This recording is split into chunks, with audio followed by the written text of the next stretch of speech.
All right, guys. This is a short recording of the exercise that we missed the night that we did the workshop, and I really just wanted to give you guys the opportunity to try this out because I think it's a pretty powerful strategy for getting unstuck in projects. And you seem excited. Did you just yawn? I may have been making faces. Oh, okay. I thought you yawned. I'm like, I'm really gonna have to carry this one.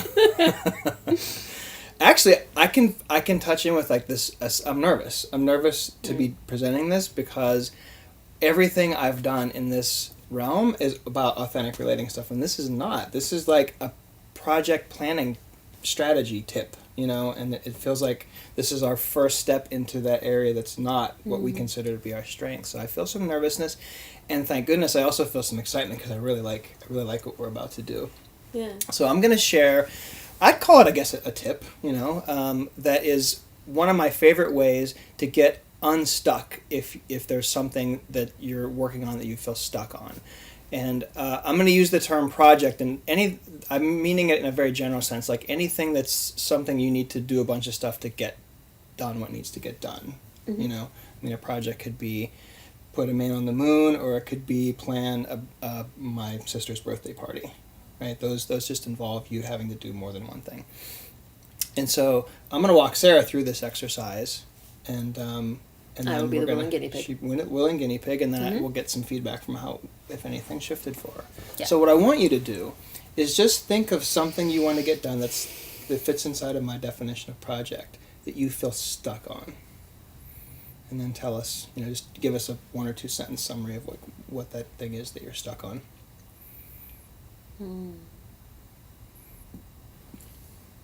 It's already indicative that I can think of like systems, but I'm having trouble of narrowing down to a single project.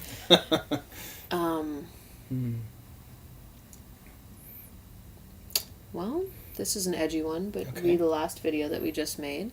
One thing I'm feeling really stuck on is getting my film going again and edited.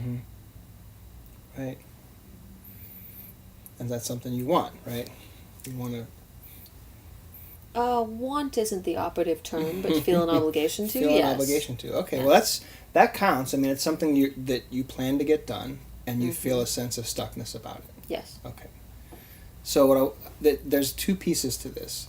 So the first piece is I want you to describe to me, and for the official exercise we'll be writing these down, but I think for this we'll take the recording as the writing down. So I want you to describe to me what the end looks like. Like, forget about anything you have to do, and just tell me, maybe get in touch with that feeling of, like, it's done. And what does that mean? Like, what does it look like when it's done?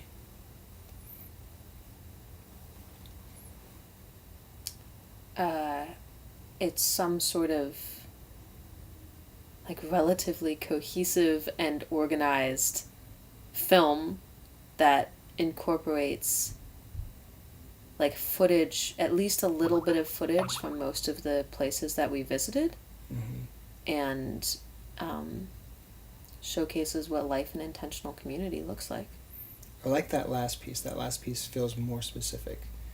So could it be even sharpened to say, like, it's a film that just does an awesome job of showcasing what it's like to live in authentic community. Intentional community. Intentional community.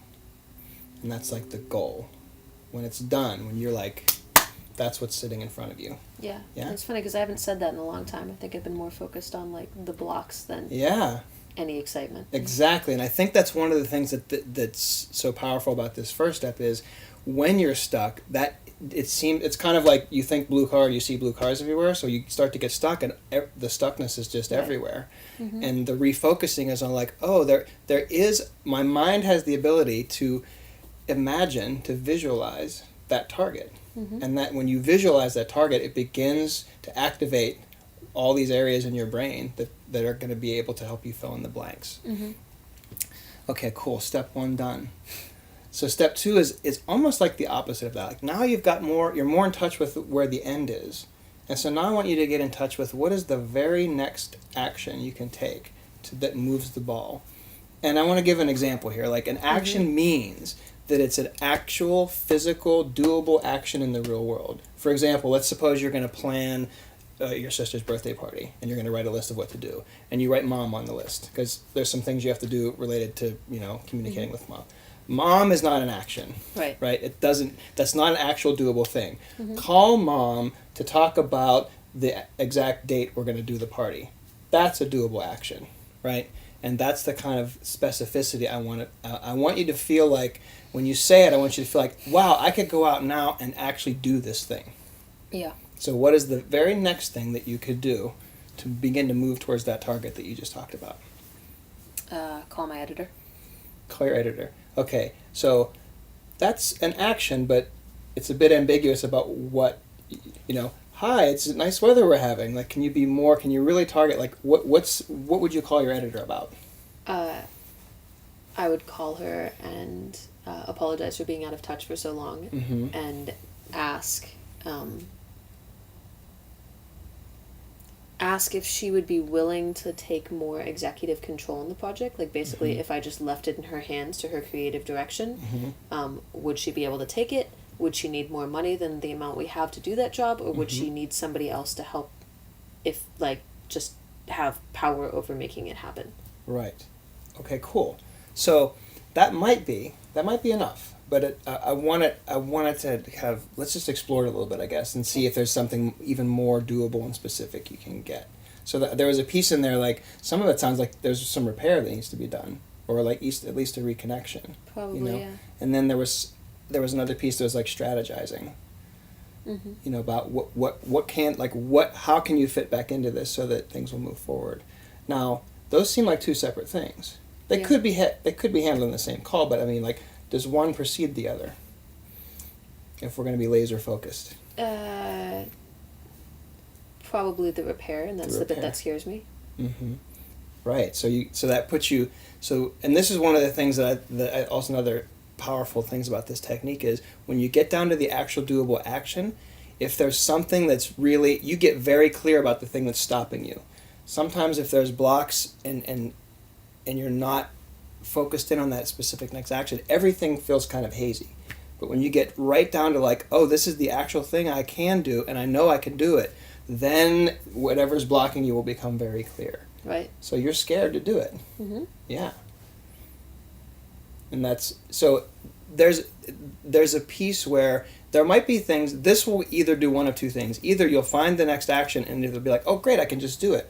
Or it'll surface something like this that you can actually work with. Either way, it's going to begin to move you along. Does that make sense? Yeah, totally. Cool. I like it.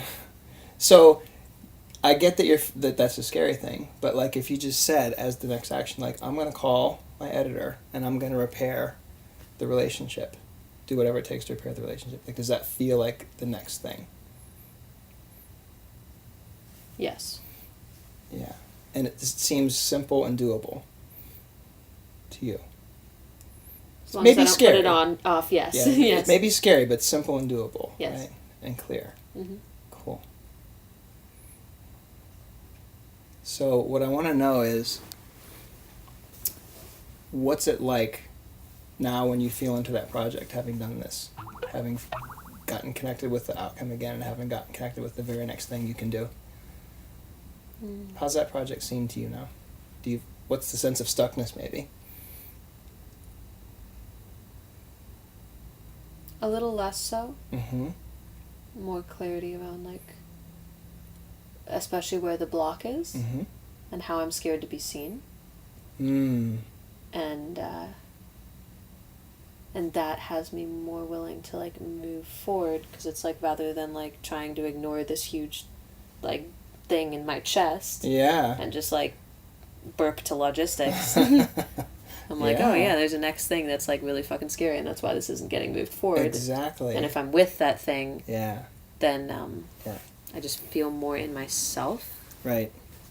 And that has me less scared about making the call, actually, because it's like I would be coming from myself rather than this, like, uncomfortable sense of obligation. Mm-hmm.